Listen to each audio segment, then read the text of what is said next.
Thank you for tuning in to KCPD 1041, recorded at the KAA 359 studio at the Kansas City Regional Police Academy. Now, here is your host, Cher Condor. Thank you for joining us.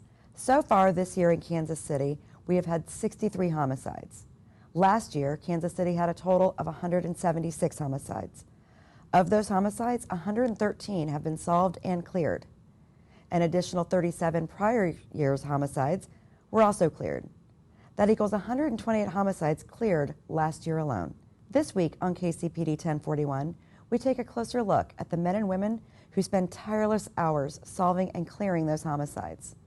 The men and women who try to bring some sort of closure to the families that have suffered an unthinkable loss. And the men and women who seek justice for an entire community. Today we give you a closer look at our Homicide Unit.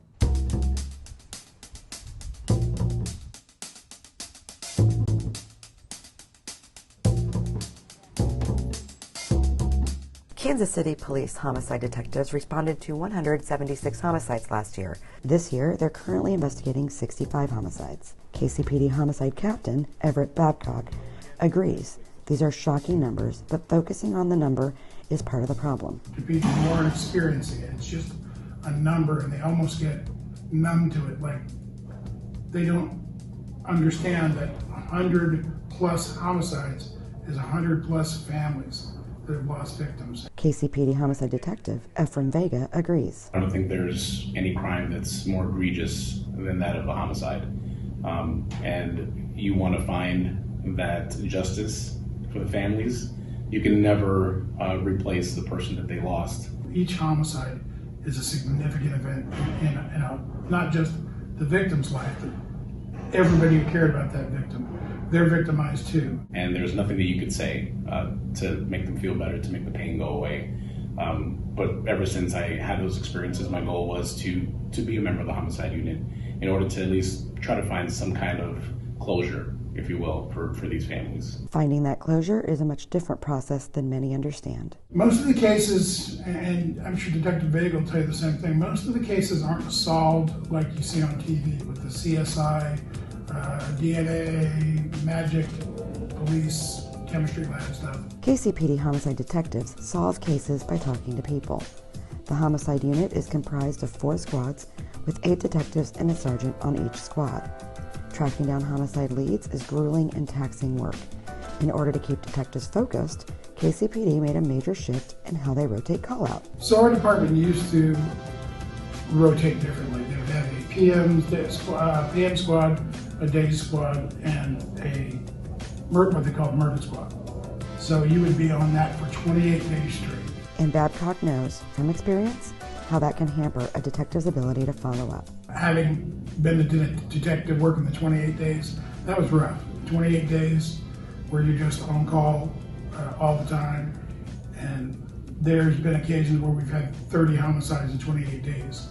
So we're averaging 4 hours sleep a night. That is rough on the detective. KCPD homicide detectives are now on call for 2 weeks and then have 6 weeks to follow up, giving them the time needed to investigate leads while they're still hot. Basically, however many cases we get during that 2-week shift or that 2-week on-call, we then have 6 weeks to follow up on leads, to continue on the investigation, whatever that may entail. I mean, we get phone records, video, talk to witnesses, talk to family members, and gather as much information as we can for each case. While Vega knew early on he wanted to become a homicide detective, it took time. The process basically is you have to work in patrol for about 3 years consecutively.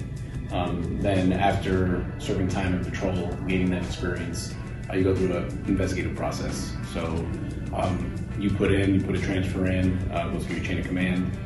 From there you do an oral board examination, and they put you through some practical applications as well to kind of test your knowledge and how much you've prepared for the position of detective. Then from there you make the green top, which is a list. And training continues once you are selected for the Violent Crimes Unit. You go through something pretty similar to what you do in patrol. As a new detective, you go through a training protocol. So you be assigned to a trainer that's a detective within that element, and they kind of show them the ropes, show them how to develop case files, show them how to develop relationships with the prosecutor's office. And also, we go through a lot of training that the department provides for us. It allows us to learn how to do interrogations, allows us how to work phones and use other evidentiary avenues to be able to solve cases.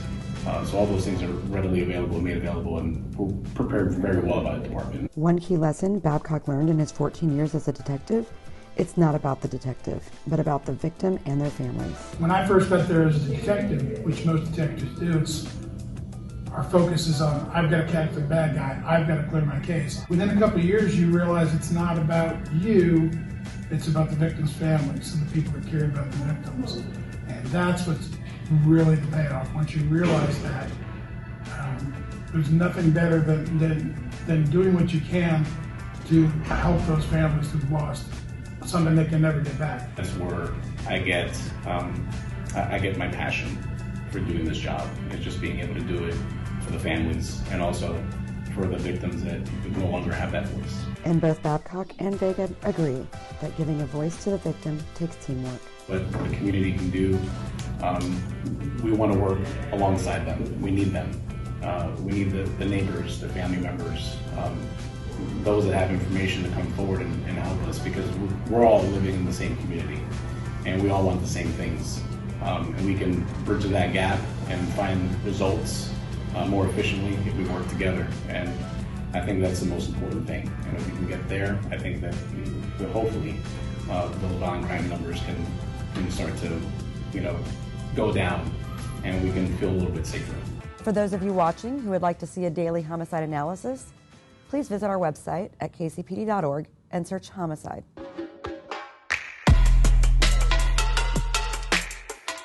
In this week's Bolo report, please look at the suspect in these photos. Detectives from our economic crimes section is asking for your help in identifying the suspect seen in these photos. Back on April 7th, the suspect here entered 2 separate UMB locations, presented the tellers with a counterfeit driver's license, and then forged withdrawal slips. The suspect was able to withdraw a total of $14,200.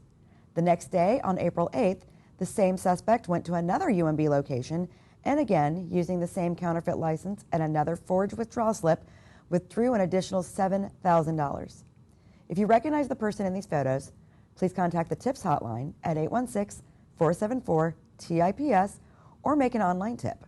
And remember, you can always remain anonymous. In this week's crime report, dating May 24th through the 30th, Kansas City had 2 homicides, 92 car break-ins, 51 stolen autos, 21 residential burglaries.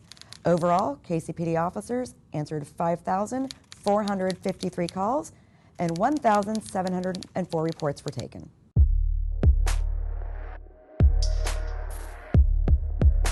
On this week's Spotlight, we want to shine the light on Cookies and Creamery at the Red Bridge Shopping Center.